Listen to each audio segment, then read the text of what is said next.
S. Chan presents educational video lectures as per the AICTE curriculum.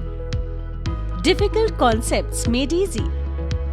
Study anywhere, anytime.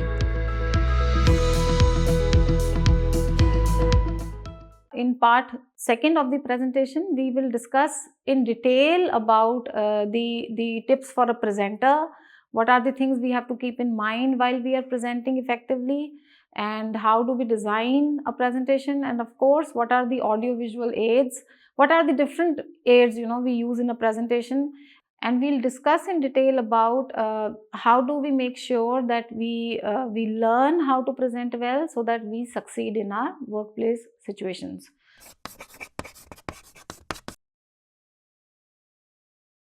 Welcome to S. Chand Academy. I'm Dr. Vidushi Bhardwaj. So if you want to explore further into oral communication, please refer to the book by Vikas Publications.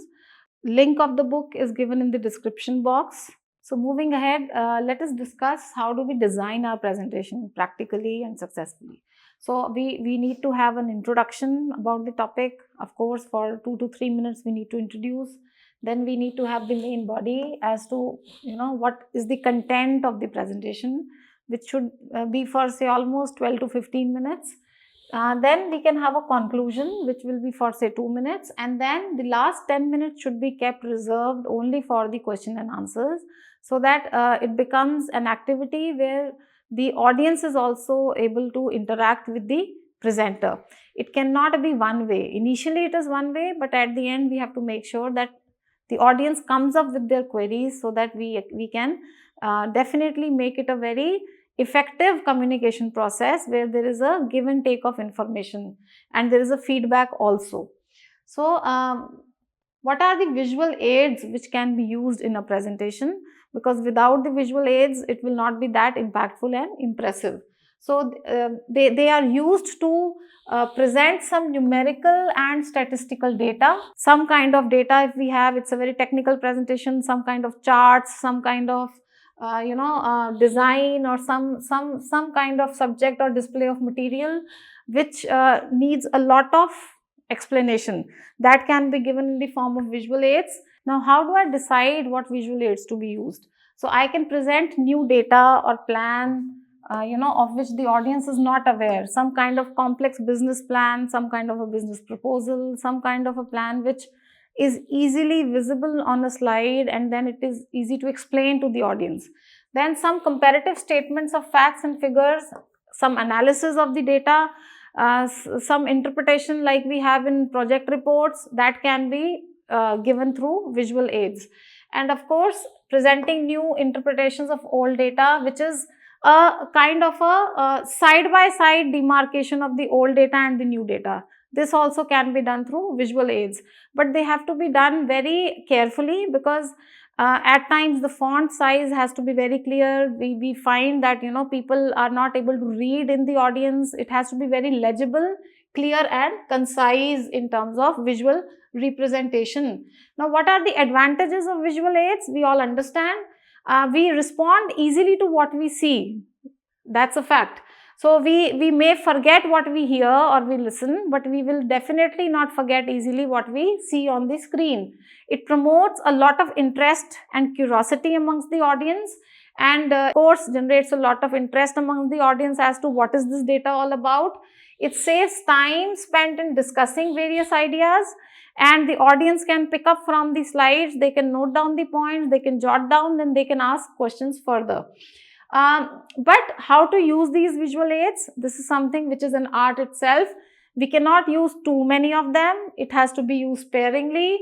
Do not fill a slide with too many words. Reveal only one point at a time.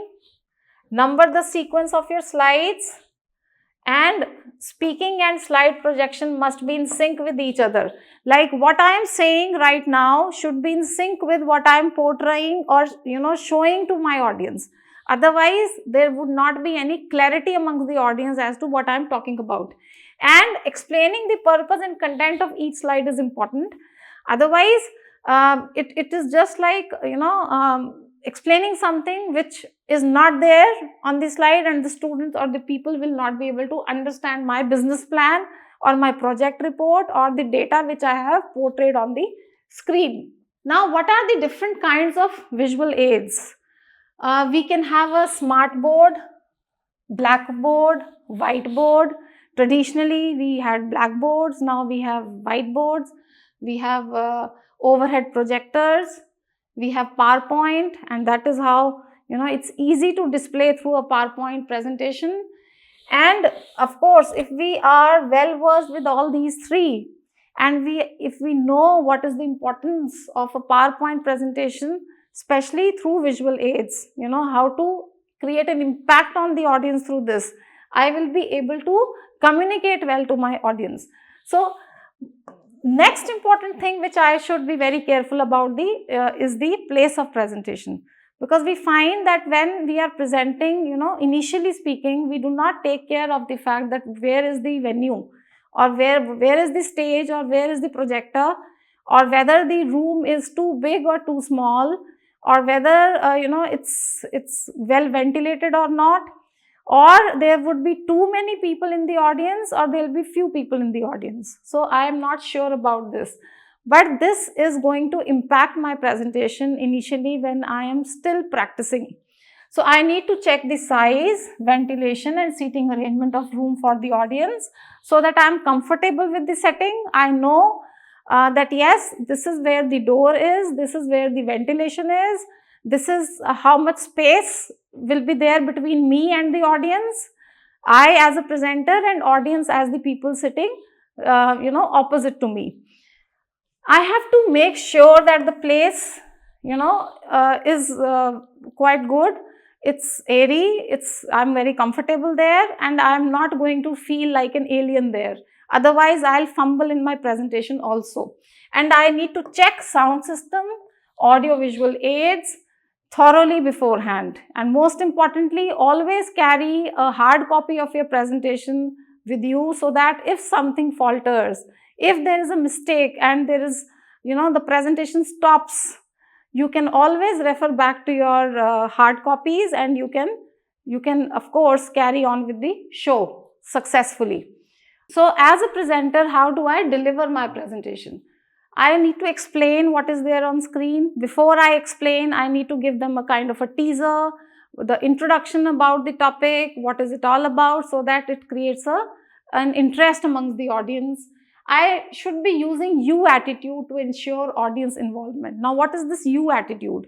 So, if I am talking about some kind of a business plan, for example, what is the audience going to take from it? Or if I am talking about some kind of a report which I am portraying on the screen through my PowerPoint presentation, what benefit the audience is going to have out of it? So, instead of talking about my project report and my business plan, I should focus entirely on the audience as to this will be their key takeaways and this will be their learnings. So, this will make sure that the audience is listening to me carefully. Always tell them what next, as to what will proceed or what will be the next important learning, of course, from the presentation. You all must handle questions very well. I know it's easy to say, but yes, if you're really confident, if you know your content well, you will be able to handle questions from the audience as well. We find that the people who are still learning, they are the ones who are, they have not presented much. They cannot handle the questions well. They feel nervous, they fumble, or they even get aggressive when they are being asked certain questions, or probably they try to escape the questions. So that is not the right way to approach when you are presenting a formal presentation. Stay confident. It's related to handling the questions well again.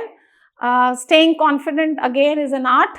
So it will take a lot of practice to be confident. It cannot be achieved in a day, but practice can take you there. Maintain eye contact with the audience. Now, if you are not maintaining eye contact with the audience will feel unimportant, they will feel ignored, they will feel neglected, they will not listen to you. So the best important, tip here as a presenter myself is that when you are giving, give due importance to the audience by maintaining good eye contact with them, they will automatically be interested in what you are going to deliver next.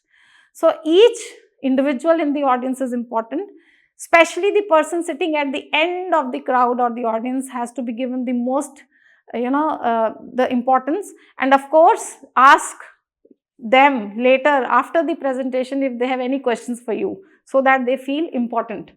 And overcome stage fright by practice. You have to start with a strong desire to achieve. If you do not have that strong desire to achieve well, you cannot make a good formal presentation. So start with a strong and a persistent desire. Of course, practice and then act confident, and nothing can stop you to deliver well.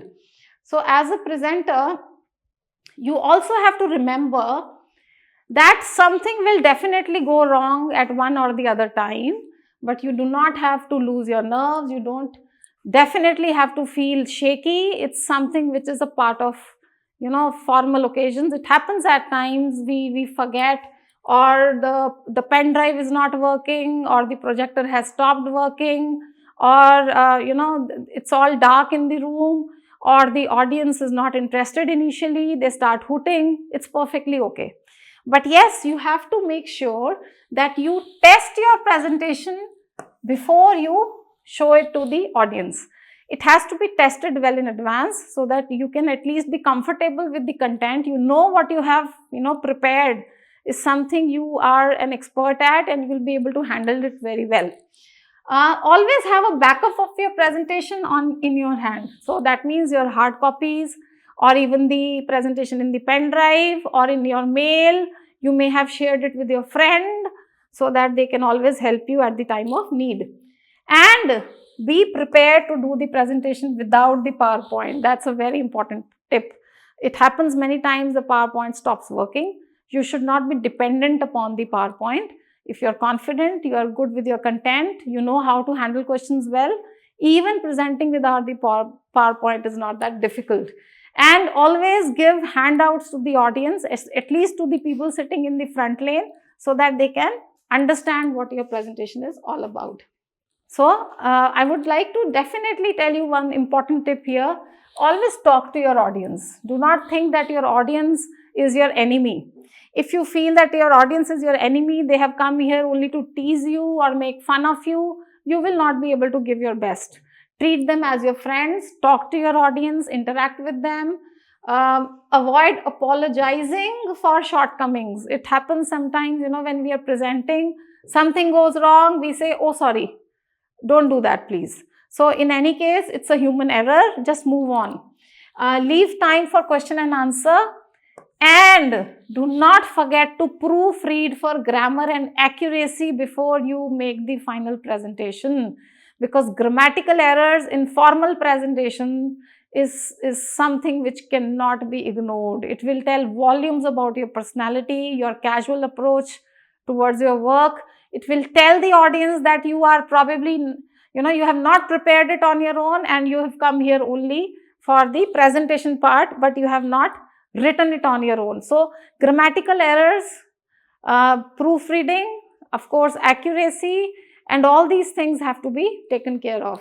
And show it to somebody who is an expert at that before coming for the final presentation to take the feedback. Do not make too many slides. So, in fact, if you can cover it up in maximum 20 slides, it's more than enough, right? So, do not make too many slides. Avoid the slide rush. Do not give too much of content on the slides. Make sure it's maximum possible information in minimum slides, that too in conciseness. So, too many words in one slide will make it claustrophobic. Cite your sources on each slide and at the end of your presentation, and keep it simple. Do not forget that simplicity is something which will be appreciated by everybody amongst the audience also. So, the key takeaways of this part 2 of the presentation were some of the important presentation tips, we can take care of. As a presenter, what do I need to take care of when I am delivering my presentation? how do I stay confident, how do I practice, and most importantly, how do I make sure that I know the place well, and of course how do I interact with my audience when I am giving a formal presentation, because I have to make sure that audience is not my enemy. They are just trying to know something or learn something from me as a presenter. So if you want to explore further into oral communication, please refer to the book by Vikas Publications. Link of the book is given in the description box. If you like the video, please like, share and subscribe, and press the bell icon for future updates. Thank you.